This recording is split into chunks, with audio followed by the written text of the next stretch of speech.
ሰላም ጤና ይስጥልን ክብራትና ክብራኒ ፕራይም ሚዲያ ተመልካቾቻችን ከሀገር ውስጥና ከሀገር ውጭ ያገኘናቸውን የሰዓቱ መረጃዎች ወደ እናንተ ማድረሳችንን ጀምረናል።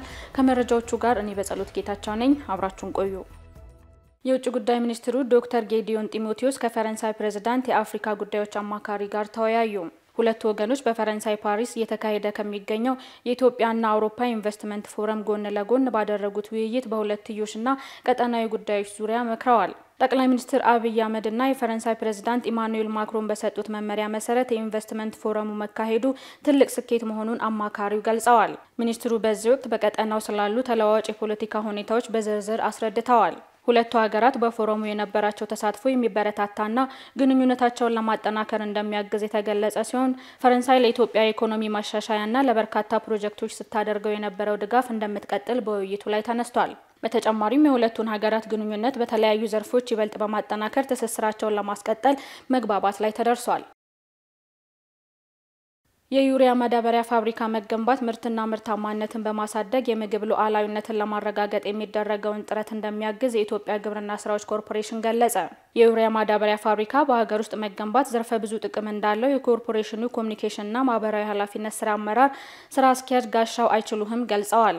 በዚህ መሰረት ከዚህ ቀደም በዩሪያ ማዳበሪያ አቅርቦት ላይ ከጊዜ ከቦታ ርቀት ከዋጋ ከጥራት ወዘተ አኳያ ያጋጥሙ የነበሩ ችግሮችን መቅረፍ እንደሚያስችልም አብራርተዋል። እንዲሁም እየጨመረ የመጣውን የአርሶ አደርና የግብርና ዘርፍ የተሰማሩ ባለሀብቶች የዩሪያ ማዳበሪያ ፍላጎት ለማሟላት እንደሚያግዝ ለኢዜአ ተናግረዋል። በሌላ በኩል ለዩሪያ አፈር ማዳበሪያ ግዢ ይወጣ የነበረው የውጭ ምንዛሬ እንደሚያስቀርም ጠቁመዋል።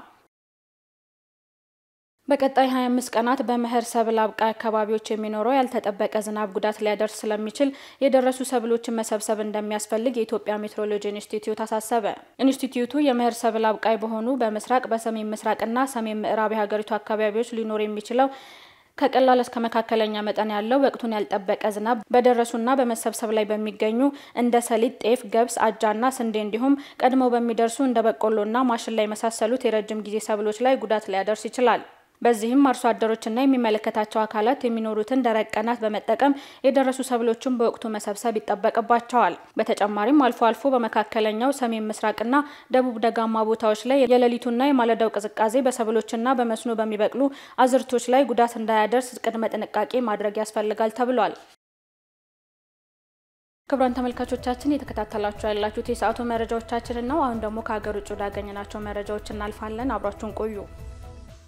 አሜሪካ ፕሬዝዳንታዊ ምርጫውን ባደረገች በአመቱ በበርካታ ግዛቶች የቁልፍ ፖለቲከኞችና አስተዳዳሪዎችን ምርጫ ማድረግ ጀመረች። በዋናነት በኒውዮርክ ከተማ ከንቲባን፣ በኒው ጀርሲና ቨርጂኒያ ደግሞ የግዛት ገዢን፣ በፔንሲልቬኒያ የከፍተኛ ፍርድ ቤት ዳኞች ባሉበት ይቀጥሉ ወይስ አይቀጥሉ በሚሉት ላይ ህዝቡ ድምጽ በመስጠት ላይ ነው። ውጤቱ የአሜሪካን ፖለቲካ አዲስ ቅርጽ እንዲይዝ ሊያደርግ የሚችልም ነው ተብሎለታል። ዜናው እስከተጠናከረበት ሰዓት ድረስ በቨርጂኒያ ግዛት የድምጽ መስጫ ጣቢያዎች ሲዘጉ፣ በሌሎች ግዛቶች ላይ ምርጫው ቀጥሏል። የ2025ቱ የኒውዮርክ ከተማ ከንቲባ ምርጫ ደግሞ ከምንም ጉዳይ በላይ ተጠባቂ ሆኗል። ከ1.7 ሚሊዮን ህዝብ በላይ ድምጽ የሰጠ ሲሆን ከ2 ሚሊዮን በላይ መራጭ ተመዝግቧል። የከንቲባ ምርጫው በዲሞክራቱ ዞራ ማምዳኒ በቀድሞ ገዢና በአሁኑ ገለልተኛ ተፎካካሪ አንድሩ ኮሞ እንዲሁም በሪፐብሊካኑ ከርቲስ ሲልዋ መካከል ሆኗል። የመጨረሻ ውጤቱ ከ30 ዓመታት በኋላ ከፍተኛ ሆኖ ሊመዘገብ ይችላል። ፕሬዝዳንት ዶናልድ ትራምፕ አንድሩ ሞኮን መደገፋቸውም አይዘነጋም። በመጨረሻም በአሜሪካ ኬንታኪ ግዛት ትላንት ምሽት በደረሰ የዩፒኤስ ጭነት አውሮፕላን መከስከስ አደጋ የ7 ሰዎች ህይወት አልፏል።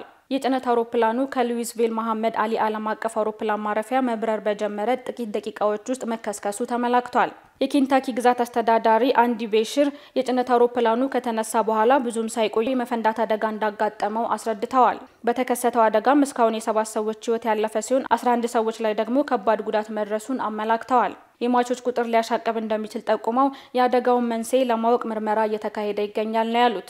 አደጋውን ተከትሎ የተፈጠረውን የእሳት አደጋ በፍጥነት መቆጣጠር መቻሉንም ገልጸዋል። የበረራ ቁጥሩ 2979 የሆነው የጭነት አውሮፕላን 38000 ጋሎን ነዳጅ ጭኖ ወደ ሆኖሉሉ ሊያቀና እንደነበረ ቢቢሲ ዘግቧል።